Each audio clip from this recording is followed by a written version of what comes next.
Hello, it's your favorite sports Unc here. Don't forget to hit that subscribe button to join the fastest growing community on YouTube. Remember, Nightcap doesn't happen without you. So please subscribe or you're going to make Ocho cry. Ocho, without further ado, let's welcome in. He drives the number 23 car for 2311 Racing. He has 3 career wins on the NASCAR circuit. He became the second black driver to win in the Cup Series with a victory in 2021 at Talladega Supermoto Speedway. The first in his career for the 2311 Racing. And yesterday, he captured his first ever crown jewel victory in the historic win at the Brickyard 400. You begin. Man, Bubba, when we had a conversation this probably about 4 years ago, and you said I think you had just started with the MJ Denny Hamlin team. I think you had just started. That's right. And you were talking about your expectations. Hey, I want to win Daytona. If it's like Shannon, it's the Super Bowl. If you get a chance to win one game, what game you want to win? Super Bowl for me. Well, that's how it is for NASCAR. You want to win Daytona. Yeah. It wasn't Daytona, but it was one of the crown jewels. So you got Daytona, you got the Coca-Cola 600, you got the Brickyard, and you got Darlington. That's right. Won one of the crown jewels. As it's winding down, and you realize, I'm about to win this. I'm about to win this. What's going through your mind, Bubba? Well, first, thanks for having me, boys. I appreciate you. It's an honor to be on here. Man, the last 20 laps when we got the lead, honestly, I didn't know how many laps were left. I thought it was way more than 20 laps to go. So when my spotter told me 20 to go, I'm like, oh shit. All right. We gotta get serious here. We got a chance. Okay. Rain came through, had a little bit of a delay, had a red flag. But I told myself, I didn't want to win it this way. I won Talladega like this in 2021. We know how much controversy that started. I wanted to win it fair and square, straight up, and get the 23 back to victory lane. And so I just stayed in the ready mindset. We went back with a green, white checkered attempt, 2 of them to be exact, and were able to conquer both of them. So it's still kind of unbelievable to me. I manifested a lot of good things waking up Sunday morning. But I put in my tweet that I still don't believe it, although I was believing the whole time leading up to it. So it's just weird, man. It's crazy. It's crazy. Go ahead, Ocho. That was going to be my next question. Most of the time when you win something big like this and make history, being one of the second, if I'm not mistaken, to win in this big of this magnitude, has it even hit you yet? Has it hit you yet exactly what you've accomplished?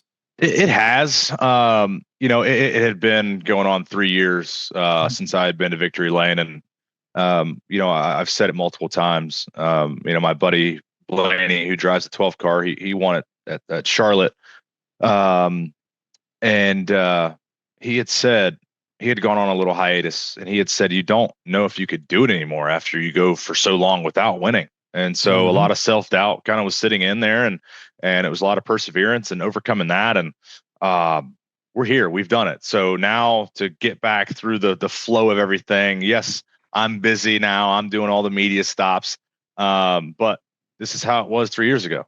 And it's a great feeling. Like you're on top of the world. Everybody's looking at you different now. And the people that continue to believe in you, they're kind of giving you see, I told you so. And that's a great feeling to have. Yeah. When you got to the track, did you believe you had the type of car that could win it for you? Well, I think when you get to the top level, before you even step foot on the field or the track, you have to believe. You have to have that percentage, whatever that is, right? You have to know that you have a fighting chance. And with this team, that's what we created going on 5 years now with 2311. We wanted to show up with the right people, the right cars, just the right equipment and partners to make this all work. You got to have everything to make this work in a sport. And so, yes, going into Indy, we finished 5th there last year, knew we had some potential. Went through practice. We were 32nd in practice, but practice was super weird. So we threw that out the window. And then we qualified second. We missed the pole by 1300ths of a second. So we knew we had a good car. We knew we had a really good car. Okay. But Saturday is Saturday. Sunday is race day. It's game day. It's a total different vibe. And there's so many different scenarios. But like I said, I woke up and it was, no one is taking this from me today. Hours before the race. I want that. I seen the trophy sitting in the driver's meeting. It says, I want that. The track president, a good friend of mine, Doug Bowles, said in 2005, Tony Stewart won. You guys know these names. In 2015, Kyle Busch won. He said legends win on the year of number 5. Legends in the making, current legends, whatever you want to be. So it is up to you guys who decides to win. And I said, I'm going to be that guy today, hours before the race. And it all worked out. And man, I said again in my tweet, I'm not the superstitious guy.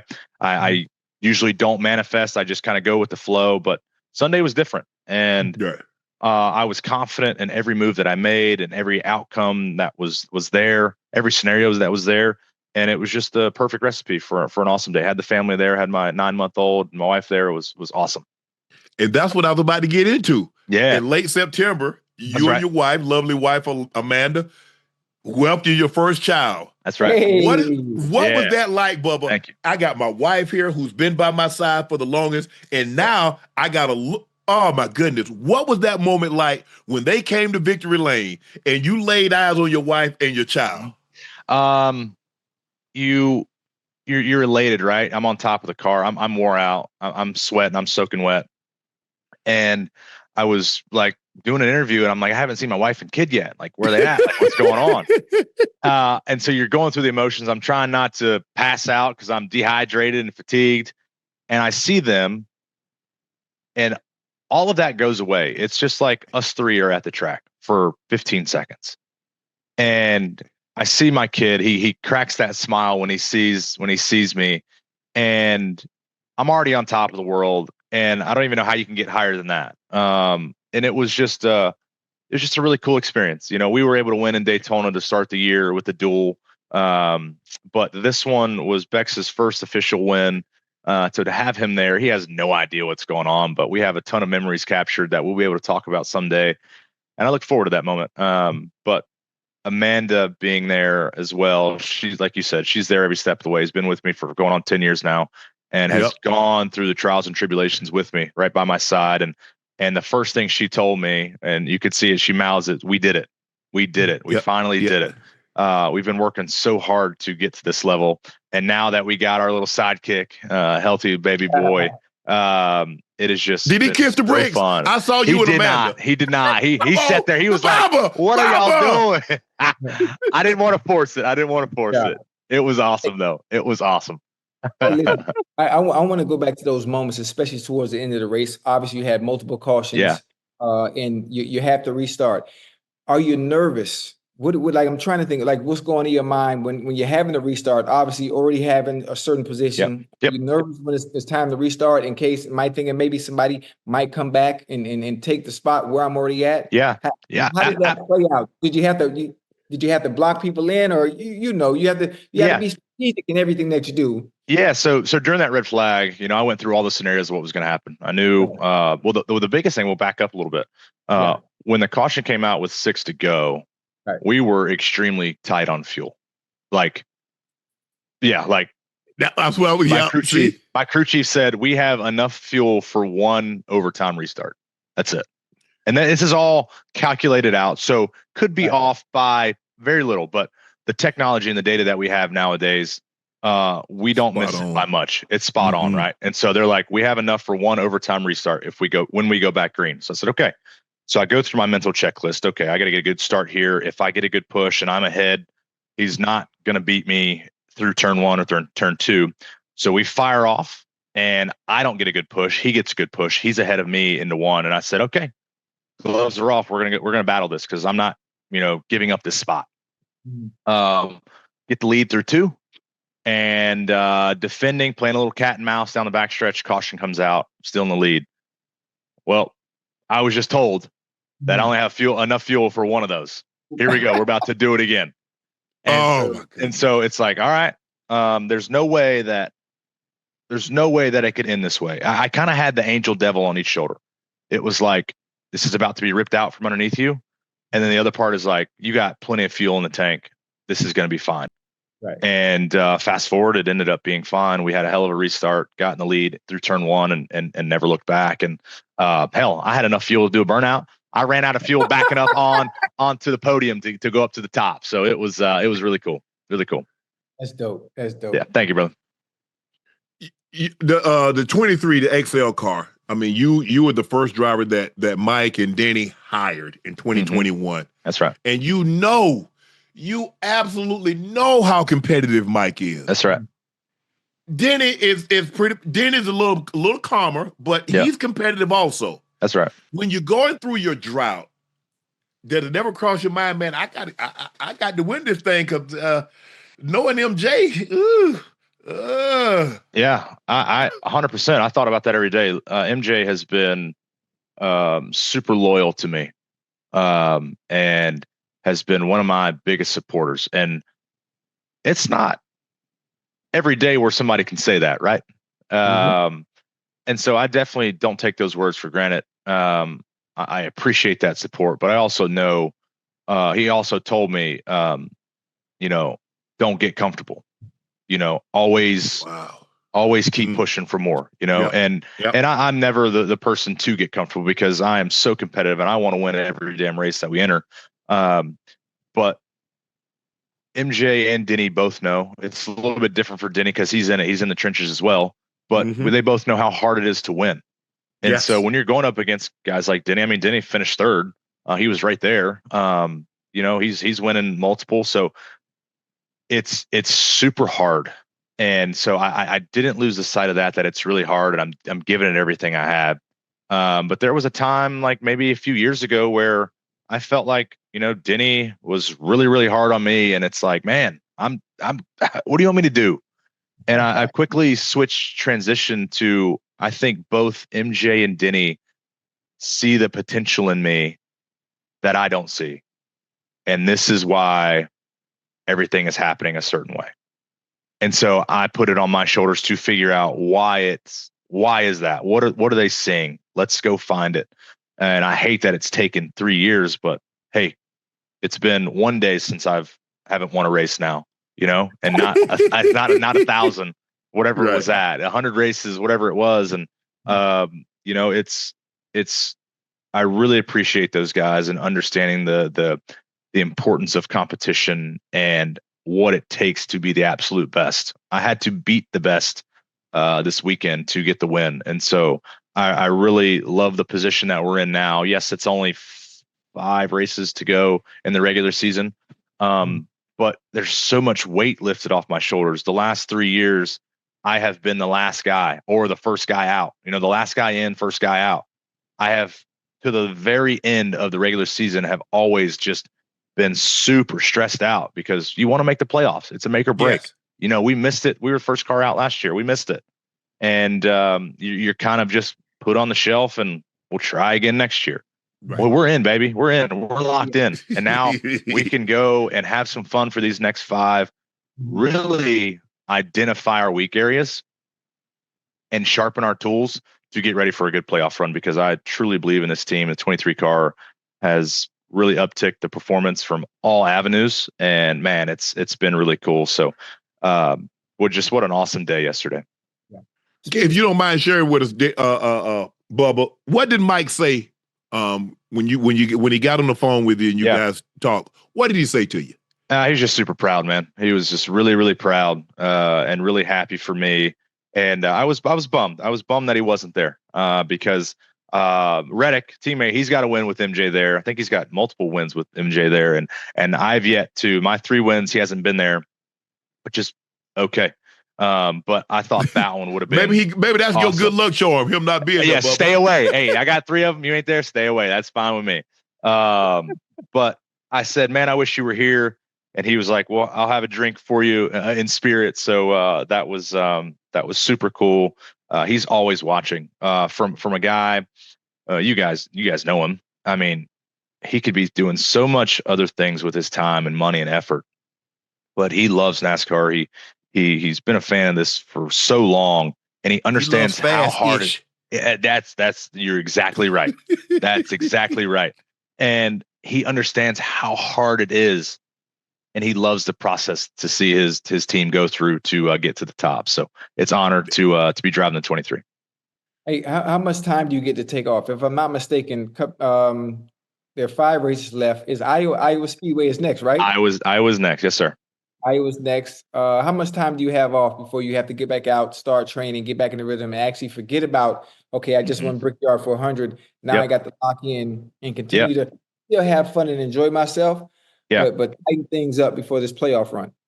Yeah. Well, so when I win, my schedule gets immediately busy, and so yes, that's all I've been doing today. We had a little party last night, but man, I'll tell you, getting old and having a 9-month-old, that sobers you up real quick. I was up at 7 a.m. ready to rip, changing diapers and whatnot. So it was special to have the team over, but I'm sure tomorrow, I know tomorrow's really packed. And then Wednesday, maybe some more stuff, but Thursday usually have a day off, and then you travel out Friday. So you get a day or so to just completely be off social media, not working, enjoy yourself, playing golf, whatever, hanging by the pool, hanging with your kid, whatever it is. So, but really it's no time. You're right back in the car and going at it. Yeah. I have one more question before, if you have anything else. Go ahead. Tell me, I know Iowa's next. I'm not sure what the other four are. Please tell me Homestead, Miami Speedway is in the next four after Iowa. Nope. We already ran Homestead earlier this year. So next year, the final race of the season will be Homestead.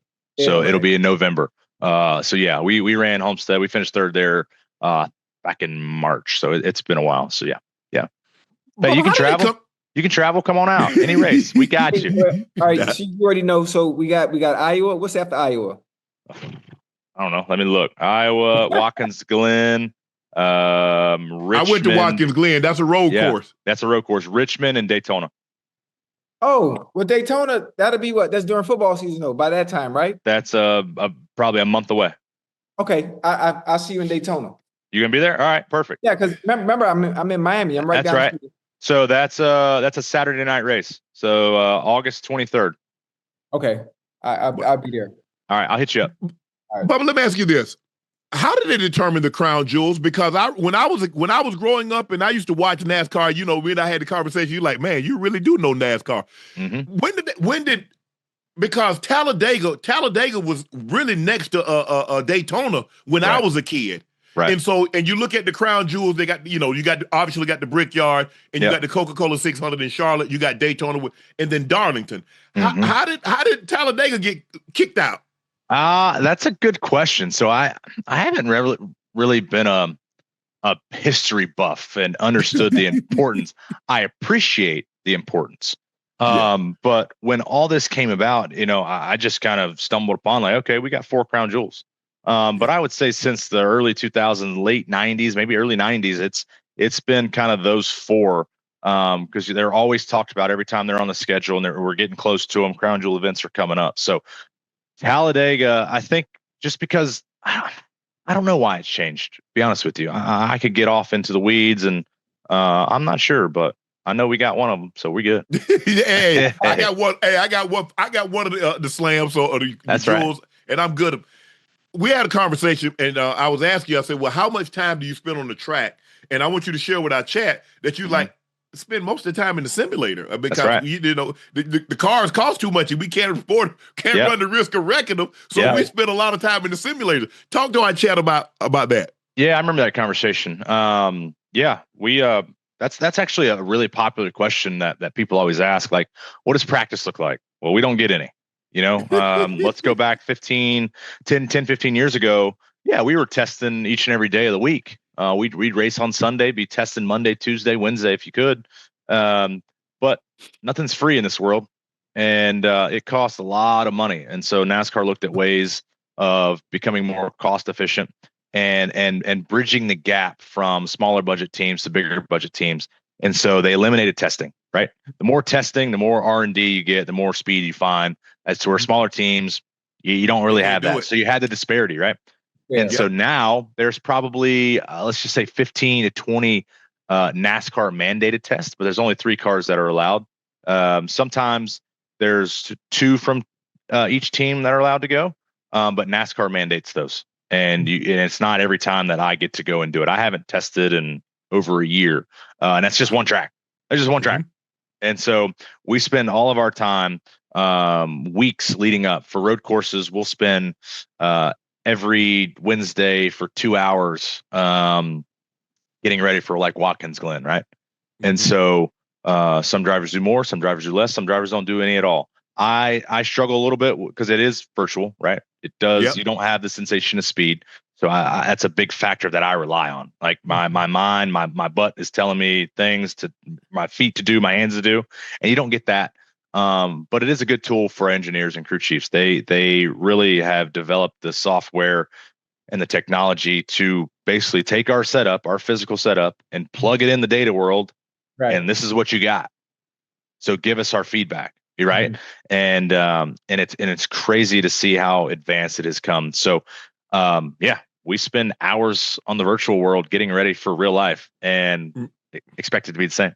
You know what? That's funny. Now that you said that, the way you practice, obviously you don't want to wreck the cars in real time, having to practice, but doing it in the virtual world, how long before you catch a rhythm, the live track, and feel comfortable at what you're doing? Obviously, doing it virtually, you have to memorize everything, understanding the terms, where you can get away with things. Can I get away with this high? Can I get away with this low? Drag, the whole 9 yards. I don't want to get the specifics, but no. I'll give you a Chicago, the street course that we ran. We were just there 3 weeks ago, I believe. It is actually pretty good on the sim. Like things translate pretty well. And so we have our braking markers. They have like 800 feet, 700 feet, 600 feet until the turn, right? So that's your braking markers. And so on the sim, you pick out one and you get into a nice rhythm for weeks and running that. And so it's like, all right, we feel pretty good about it. We go off in real life and you break at the 600 marker and it's like, oh, that's it. Okay. Right. So then sometimes it could be off maybe by 100 feet, which is a lot, but you can creep up to it and whatnot. We usually tend to creep up to it instead of overdo it and back off, because when you're on a street course, there's not much room for overdoing. You are done and destroyed. So yes, you have to be mindful. So it's easy for us to creep up to, but when the track translates and correlates really well in the virtual world, then it makes the process easier. So you're spending maybe 3 laps in real life to get comfortable. Right. And you mentioned Watkins Glen, which is a road course. That's Normally it's these left turns. Now you're talking about right turns. How long does it take you to get comfortable with that? Yeah, it's taken me 23 years. I've been doing it all my life. Man, road course, I've come a long way since my first road course race. So I've been in Cup for 8 years now. Man, I was just terrible. I was so slow. Just if the braking mark if the mark was go lift at the 400, I was lifting at the 800. Like I was just not doing my job. It was bad. And now, we've been able to confidently say, we looked at all of our road course stuff. The finishes don't show it, but where we qualify, where we run, we can say we're a 10th, 12th place car on road courses, which is a massive step. And I've really appreciated the grind to get there. It's been a lot of work, but I have confidence showing up on road courses now. Like I have confidence going to the Indy, and then road courses are right there beneath it. Right. It's not going to match an oval because I haven't done it all my life. There's a lot of guys that have done it majority of their life, majority of their career. They can just show up and be really good at it. And so it's just a different craft that you have to learn how to develop and adapt to, that has taken a little bit more time for me, but it's finally starting to show up and pay off. Yeah. Okay. I got one more question. Okay. I'm gonna Come on. Stop asking questions. I promise. Okay. When it comes to practice, right? I just want to know this virtually, obviously, or when you have simulations in the virtual world, do they obviously have cars as well? Is it simulated that way? We have other cars to practice against? Nope. We are out there solo. So yeah, there's another factor that you're always by yourself, and certain tracks you can work on. Like we don't have tire fall off, so the tires are always 100% grip. Every time, every part in the virtual world. That's not real in real life, right? So there's so many different factors. As soon as you roll out of the garage, your tires are already starting to heat up and change. Right. So there's a lot of factors that are still a work in progress. This is many years after I am out, we'll still always be developing simulation tools to get it even closer to real life. So it'll be exciting to see what's to come. Bubba, you drive. Now, obviously, Rick Hendricks is a big car collector. MJ is a car collector. Are drivers you guys drive for a living? Are you guys car collectors? Do you like cars? I love cars. I have a couple toys. I've posted. I have a couple vintage cars. I got a Volkswagen Bug and a bus. So those are fun. But Toyota. What you got, a 23? What you got, a 23 window, 21 window? 21 window. Oh, you got? Yeah, okay. that thing is pimp too. Like it's actually off getting work done. Okay. It'll actually be back, I think, within the next month, which I'm excited for. We got a bigger motor in it, so it's gonna be fun. But Toyota, man, is such a great partner of ours, and I got a pretty sweet deal. I got a pretty good agent to work out a good deal. I get 3 personal vehicles from them, so I'm not complaining. I drive the new Toyota Tundra TRD Pro. My wife's got the Lexus GX 550. And then I got my bus driver one just to cruise around in the brand new 4Runner that just came out. So I'm living good. I got a lot of cars. I love cars. Yeah, we're good. You drive fast for a living. You didn't mention anything foreign that is really, really fast.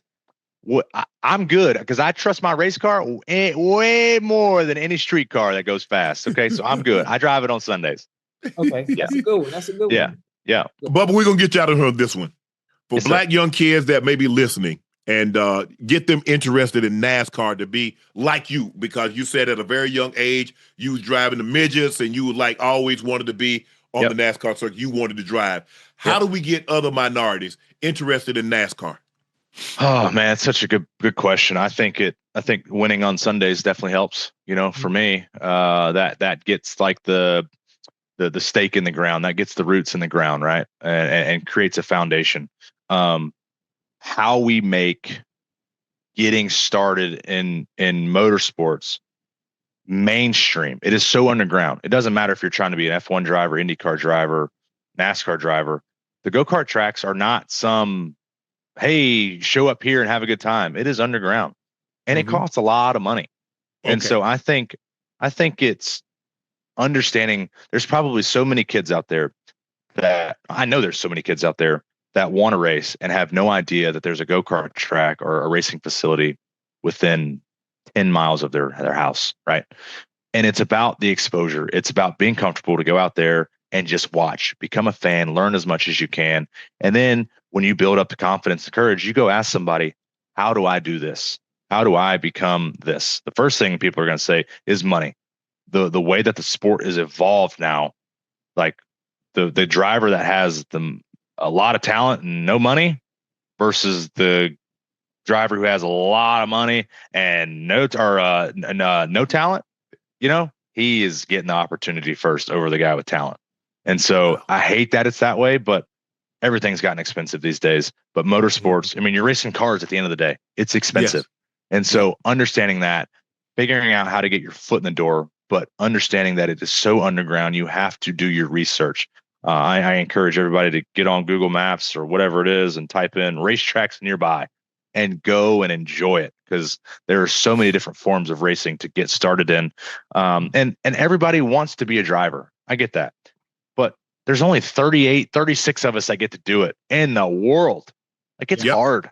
Not everybody can be a driver, but you can be a part of a race team. There are so many opportunities that I think all of us can do a better job of showcasing.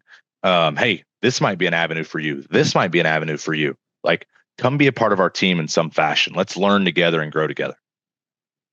I like it. Bubba, man, congratulations, man. We're proud of you. Thank you, brothers. Check this out. When you win the cup, because you're in the playoffs, when you win the cup, come back and celebrate with us. Oh, I'll be there. I'll be there from the racetrack. I'll call you from the bus, from Victory Lane, bro. Appreciate it, Bubba, man. Congratulations on the new kid. Congratulations on the win, man. Come back and see us soon. All right, we'll do. Thank you, guys. Y'all have a good night. Appreciate you. Bubba Wallace, ladies and gentlemen. Yes, sir.